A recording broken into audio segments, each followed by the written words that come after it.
Hello, everyone. This is Cindy Mazzaferro with Powerful Beyond Measure, and I'm so excited to have you here today. I have a really special guest and a friend, Kasey Mathews. She lives in Wilton, New Hampshire with her husband and two children and their rescue dog, Ed. She's the author of Preemie, Lessons in Love, Life, and Motherhood, a book that chronicles the vast array of life lessons that ensued as a result of the birth of her second child, born 4 months prematurely, weighing a mere 1 pound and 11 ounces. Kasey is a featured speaker traveling around the country, speaking at various venues, women's group, medical conferences, all different organizations. And she's also now written another book, A Mom's Guide to Creating a Magical Life, 8 Steps to Feel Happier, Inspired, and More Relaxed, and is available as a free download on her website, www.kaseymatthews.com. So I'd love to welcome Kasey. Thanks for being here. Hi, Cindy. Thank you so much for having me. I'm excited to be here. Yes, and I've read your book. It's fabulous, and I've written a review on Amazon before. It's just an amazing book, and really one that was filled with so much hope and fierce, afraid at different times, and the dynamics that was going on. So let's get into that a little bit. What compelled you to actually write what happened in your own personal life about your daughter's premature birth?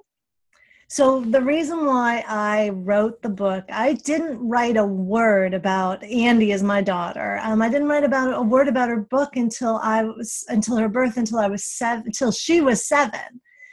Because when I went into premature labor with her, my son had been born on his due date, a healthy 8 pounds, and I kind of took everything for granted. And suddenly my world is turned upside down. And I said to a nurse, "You don't understand. Things like this don't happen to me." And she looked me right back in the eye and she said, "Well, they do now." And it was like my moment, the moment where moving forward, nothing would ever be the same. It was completely traumatic and terrifying, but at the same time, it was my wake-up call. It was when life is so much bigger than me.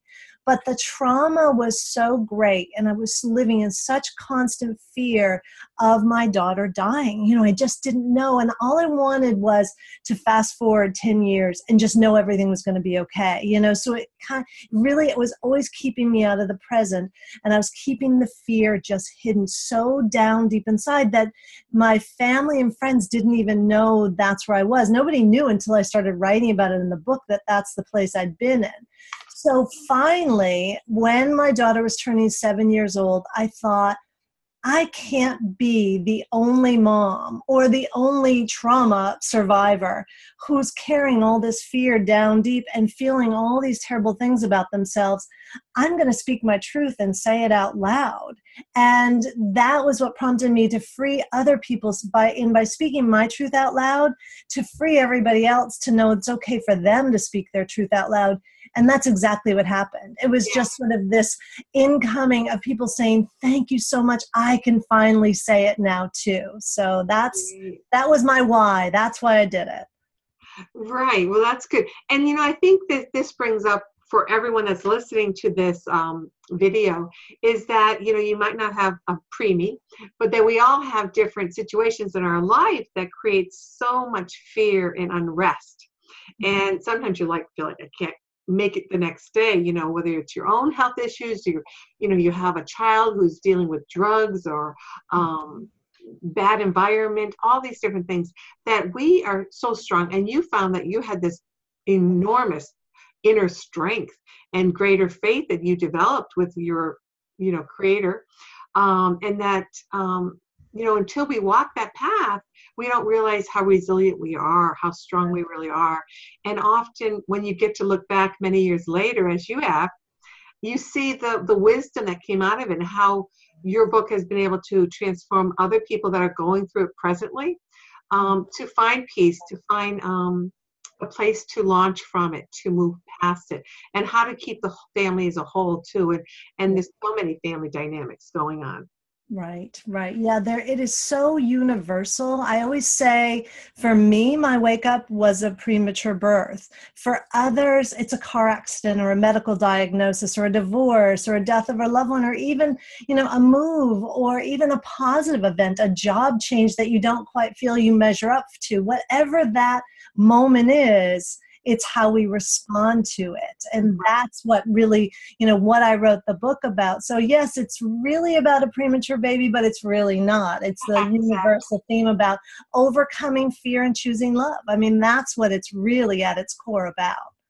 And you also brought up another thing, which is I'm a really big supporter about, and you know this, and that is about our feelings, or better known, emotions. Sure. And that so often we numb ourselves down, where we put on a face mask and we kind of project to the world, we're awesome, we're feeling great, and inside we're crumbling and heartbroken and really in a very sad and depressing place. Yeah. And so how easy was it for you to really reveal your true feelings, 7 years after you're writing about it? Did those raw emotions still come up very easily for you?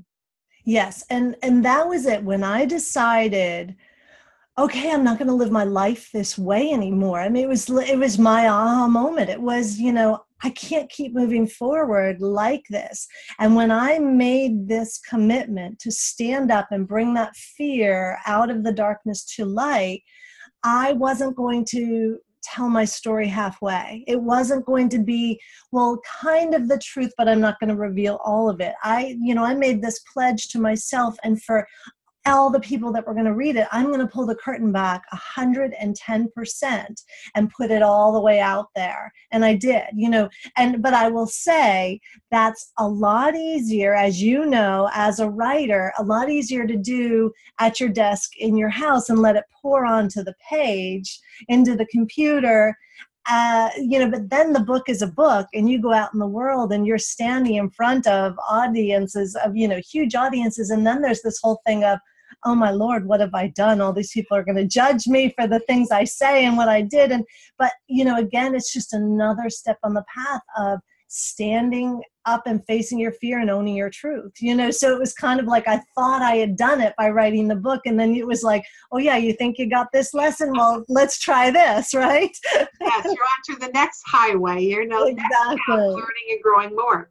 Yeah, right. Yeah. So, and I think it's so important to realize there's a shift. I've known you for a few years, that there's a shift that you personally I've seen, and I think you've actually expressed it to me, that most of us have become a mother or a grandparent, and or a father, so there's no gender discrimination here, that we assume a role as a parent or a grandparent or even an aunt and uncle that might have a role placement in that child's life.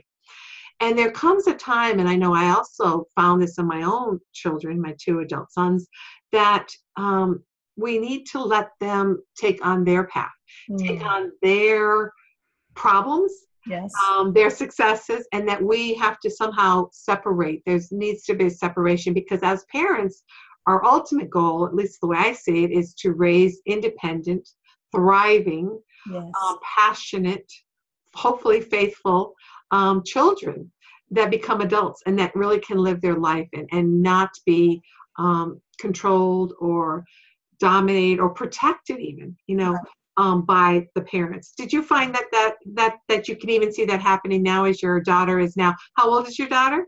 16. I'll show you here. She's on the cover of the book. This is her.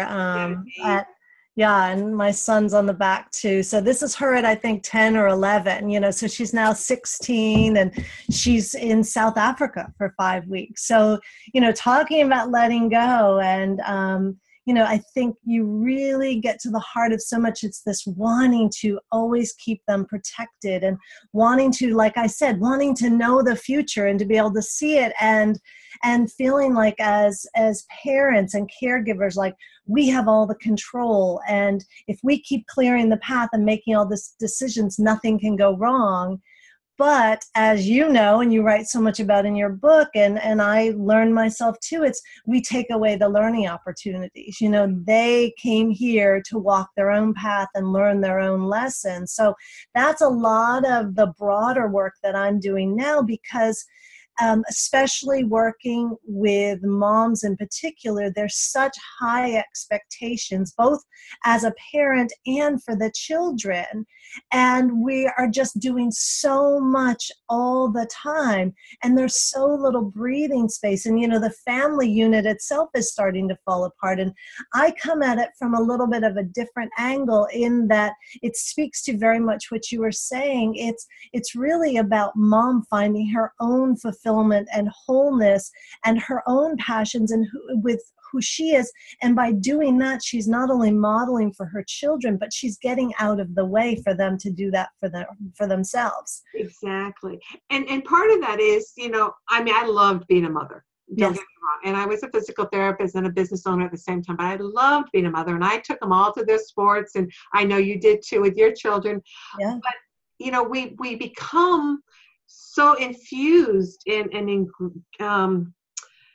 attached to that position, that placement that we feel and we love, or maybe not love. Maybe some people don't love being a mother as much. They like the career woman. That's fine too.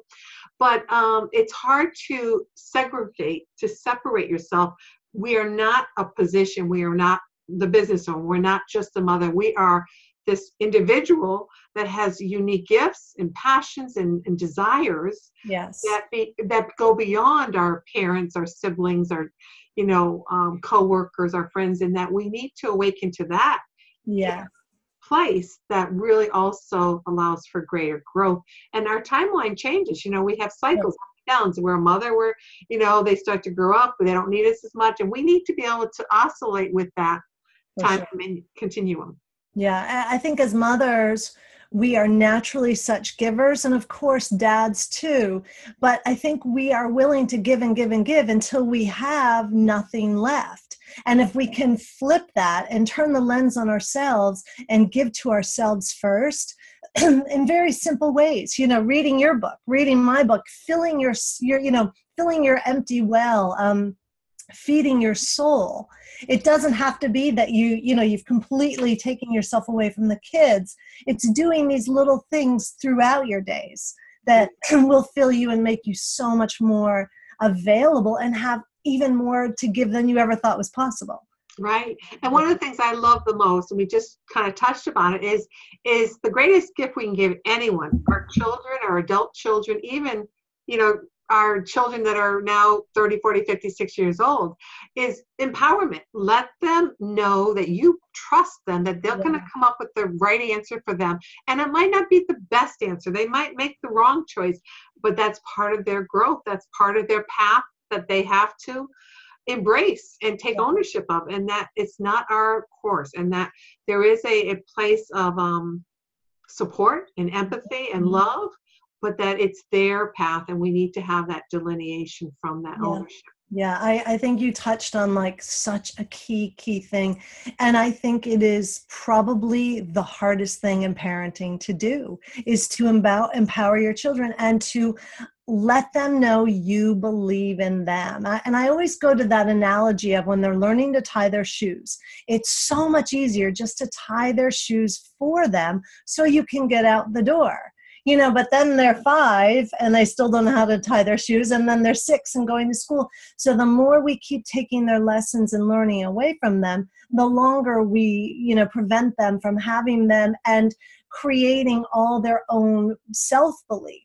And I think even, you know, again, turning the lens back on ourselves as parents, no matter how old the children are, when we give that greatest gift of, I believe in you, we're giving it to ourselves as well. We believe in ourselves as a parent to know we've done a great job raising these kids, and we can trust and believe that they will be able to handle whatever comes their way.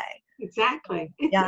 It's really very important. It's so important. I agree. And I love that you brought that back to ourselves, because you're also saying, I trust and know that I can make the right decisions for myself and my own personal growth. And, you know, my book, Powerful Beyond Measure, works on finding that power within ourselves and and the way you're touching upon moms is, I think it's a really vital role, caregivers, mom or dad, I agree. to see that you are really at the precipice as to how your children will view themselves. Yes. If you don't trust them, they will be untrustful of others. They will untrust their own self in making decisions. Yes. So parenting is such an integral role. And, we have no courses out there.